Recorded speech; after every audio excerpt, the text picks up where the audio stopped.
మీ దగ్గర జస్ట్ ఒక సారీ ఉంటే సరిపోతుంది. ఈ beautiful trendy design Alia cut dress డిజైన్ని ఎలా స్టిచ్ చేసుకోవాలి అనేది ఈజీ వేలో నేను ఈ వీడియోలో అయితే నేను మీకు చూపిస్తున్నాను. సో వీడియో మొత్తం జాగ్రత్తగా అబ్జర్వ్ చేయండి, ఈజీ వేలో నేర్చుకోండి. ఆల్రెడీ నేను రీల్ షేర్ చేశాను, సారీ నుంచి అలియా కట్ డ్రెస్ నేను డిజైన్ చేస్తున్నానని చెప్పి. డ్రెస్ అవుట్పుట్ అయితే ఇది స్టిచ్ చేశాక సారీ తీసుకున్నాను నేను. సారీ నుంచి ఈ డ్రెస్ డిజైన్ చేసుకున్న. నార్మల్ దుపట్టా నుంచి దుపట్టా కూడా నేను డిజైన్ చేశాను. నాకు లైనింగ్ 3 మీటర్స్ తీసుకున్నాను నేను. సారీలో వచ్చిన బ్లౌజ్ పీస్ నేను యూస్ చేయలేదు. ఇక్కడ డ్రాఫ్టింగ్ పెట్టాను కదా, మీరు స్క్రీన్ షాట్ తీసుకుని మెజర్మెంట్ నోట్ చేసుకోండి. పైన ఇంక్లూడ్ చేశాను చెస్ట్ 38, మొత్తం ఇక్కడ మెజర్మెంట్స్ ఇచ్చాను. స్లీవ్ కటింగ్ ఇప్పుడు నేను చూపిస్తున్నా. డ్రాఫ్టింగ్ ఎక్స్ప్లెయిన్ చేస్తే టైం అయిపోతుంది కాబట్టి నేను ఇక్కడ మీకు డ్రాఫ్టింగ్ స్టార్ట్ చేస్తూనే చెప్పేస్తాను. లెంత్ బాడీ పార్ట్ వచ్చి 16 ఇంచ్ లెంత్ తీసుకోండి బాడీ పార్ట్ వరకు. విడ్త్ వచ్చి చెస్ట్ ప్లస్ ఖర్చుతో పాటు నాకు 12 ఇంచెస్ 4 ఫోల్డింగ్స్లో అయ్యింది. 4 ఫోల్డింగ్స్లో నేను మీకు విత్ మెజర్మెంట్స్ డ్రాఫ్టింగ్ చూపిస్తున్నాను చూడండి. నెక్ 2.5 ఇంచ్ తీసుకున్నా, 3.5 ఇంచ్ షోల్డర్ పట్టి తీసుకున్నాను. ఆర్మ్ రౌండ్ 6 ఇంచెస్ పెట్టుకోండి. డ్రెస్సెస్ అన్నిటికీ 6 ఇంచెస్ పెట్టుకోండి. ఇక్కడ నేను బాక్స్ క్రియేట్ చేస్తున్నాను చూడండి. ఆర్మ్ రౌండ్కి ఇక్కడ ఆర్మ్ రౌండ్కి 1 ఇంచ్ తీసుకోండి. 1.5 ఇంచ్ సరిపోతుంది.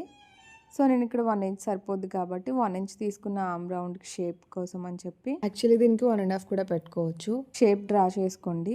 ఇది 4 ఫోల్డింగ్స్లో నేను చేస్తున్నా, మీరేం కన్ఫ్యూజ్ అవ్వద్దు.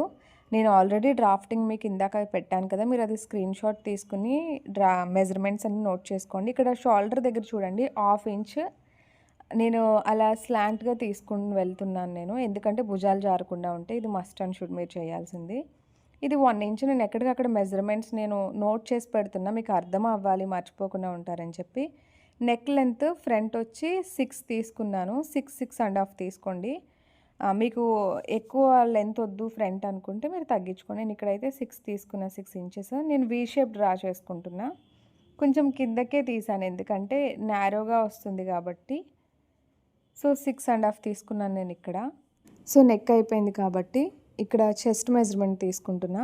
ఎక్కడైతే ఆర్మ్ రౌండ్ దగ్గర మనం మార్క్ చేసుకున్నామో అక్కడే చెస్ట్ మెజర్మెంట్ కూడా తీసుకోవాలి. చెస్ట్ నేను 9.5 తీసుకున్నాను. మిగిలిన 2.5 అలా పెట్టుకోండి మీరు ఖర్చు కోసం. సో మిగతాది నేను 2 ఇంచెస్ ఖర్చు తీసుకుంటున్నా. ఇప్పుడు చెస్ట్ మెజర్మెంట్ అయిపోయింది కాబట్టి 4 ఫోల్డింగ్లో 9.5 అన్నమాట. ఓకేనా.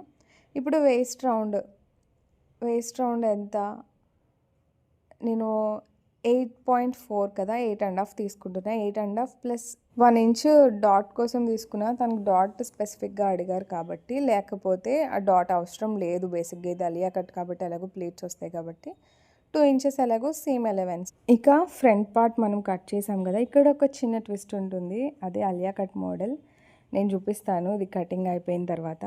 ఇప్పుడు ఏదైతే మనం ఫ్రంట్ పార్ట్ కట్ చేసుకున్నామో యాజ్ ఇట్ ఈస్గా దీన్ని ఆఫ్టర్ కటింగ్ అయిపోయినాక యాజ్ ఇట్ ఈస్గా బ్యాక్ పార్ట్కి దీన్ని పేస్ట్ చేసుకోవాలి. బ్యాక్ పార్ట్ మనం కట్ చేసుకుందాము. మీ దగ్గర ఏదైనా ఓల్డ్ శారీ అట్లా ఉన్నా మీరు ఇలా టర్న్ అవుట్ చేసేసుకోవచ్చు. లేదైనా శారీ తీసుకుని మీరు ఈ డ్రెస్ స్టిచ్ చేసుకుంటే మనకి తక్కువలో అయిపోతుంది. ఇదే డ్రెస్ బయట మనకి 2000 అవుతుంది. ఇప్పుడైతే నేను కట్ చేసుకున్న ఫ్రంట్ పార్ట్ని బ్యాక్ పార్ట్కి కూడా యాజ్ ఇట్ ఈస్ పేస్ట్ చేసుకుని కట్ చేసేసుకున్నాను. ఇక్కడ బ్యాక్ నెక్ వచ్చి 8.5 to 9 ఇంచెస్ తీసుకున్నా. మీరు బాగా అబ్జర్వ్ చేయండి. డౌన్లో 3 ఇంచెస్ పెట్టుకోవాలి, పైన 2.5 ఉంటుంది. ఎందుకంటే కింద మనకి విడ్త్ వస్తుంది కదా, దానికోసం అని చెప్పి. మీరు 3-4 కూడా తీసుకోవచ్చు, కానీ పైకి వెళ్ళేసరికి మనకి లెంత్ తగ్గిపోవాలి, లేకపోతే వైడ్గా కనిపిస్తుంది నెక్. ఇక్కడ నేను నెక్ షేప్ అయితే ఇది తీసుకున్నాను చూడండి. సో నెక్ షేప్ బ్యాక్ కూడా అయిపోయింది మనకి. బ్యాక్ కూడా పర్ఫెక్ట్గా అయిపోయింది. ఇప్పుడు ఏం చేయాలంటే మనకి సీమ్ ఎలవెన్స్ అక్కడ నేను మెజర్మెంట్ పెట్టుకున్నాను కదా, ఖర్చు వరకు అలా ఫోల్డ్ చేసుకుంటే ఒక లైన్ వస్తుంది కదా, ఈ లైన్ దగ్గర మనం డాట్స్ డ్రా చేసుకోవాలి. ఈ డ్రెస్కి బేసిక్గా డాట్స్ అవసరం లేదు, కానీ చాలామందికి డాట్స్ కావాలి అనుకుంటే మాత్రం మీరు బ్లౌజ్కి కూడా మీరు ఇట్లానే డాట్స్ డ్రా చేసుకోవచ్చు. అదే చెప్పాను కదా. ఇప్పుడు అసలు ఏం ట్విస్ట్, ఓన్లీ ఫ్రంట్ పార్ట్కి మాత్రమే. ఇక్కడ చూడండి 5 ఇంచెస్కి ఒక చిన్న డాట్ పెట్టుకుని అక్కడ నుంచి ఖర్చు పార్ట్ ఎక్కడైతే ఉందో అక్కడ వరకు ఒక లైన్ డ్రా చేసుకోండి. మనకి ఇట్లా వీ షేప్ రావాలన్నమాట. ఈ అలియా కట్ డిజైన్లో ఓన్లీ ఫ్రంట్ మాత్రమే మనకి వీ షేప్ కనిపిస్తుంది. ప్లీట్స్ పెట్టుకుంటామన్నమాట మనం ఇక్కడ. నేను ఫస్ట్ అయితే ఇది కట్ చేసి చూపించేస్తాను మీకు. వన్స్ ఒక్కసారి ఈ వీడియో 2-3 సార్లు చూస్తే మీకు ఈజీగా అర్థమైపోద్ది. చాలా ఈజీ డ్రెస్ స్టిచ్ చేయడం. సో నేను మీకు అర్థమయ్యేలాగా చెప్తున్నాను అనుకుంటున్నా. ఎప్పటికప్పుడు మీకు డ్రాఫ్టింగ్స్ విత్ మెజర్మెంట్స్తో చూపిస్తున్నాను. సో మీరు అది ఫాలో అయిపోవచ్చు 38 చెస్ట్ సైజ్ ఉన్నవాళ్ళు. ఇప్పుడు బ్యాక్ నెక్ కూడా నేను కటింగ్ చేసేస్తున్నా. బ్యాక్ నెక్ కూడా మీరు అంటే ఇది కొంచెం డీప్ నెక్స్ అయితే చాలా క్యూట్గా ఉంటాయి విత్ టాజిల్స్ పెట్టుకుని డీప్ నెక్ పెట్టుకుంటే చాలా ఇప్పుడు మనం కట్ చేసుకున్న లైనింగ్ పీస్ని మెయిన్ ఫ్యాబ్రిక్ పైన పెట్టుకుని కట్ చేసేసుకుందాము. ఇప్పుడు కుర్తీకి స్కర్ట్ పార్ట్ కట్ చేస్తున్నాం. బ్యాక్ ప్లెయిన్గానే ఉంది, ఫ్రంట్ సైడ్ చూసారా. ఫ్రంట్ సైడ్ ఏం చేయాలంటే ఓపెన్స్ ఉన్న వైపు 5 ఇంచెస్ డౌన్కి దించుకునేసి ఫోల్డింగ్ ఉన్న సైడ్ వైపుకి కనెక్ట్ చేస్తూ ఈ లైన్ని వెళ్ళిపోవాలి.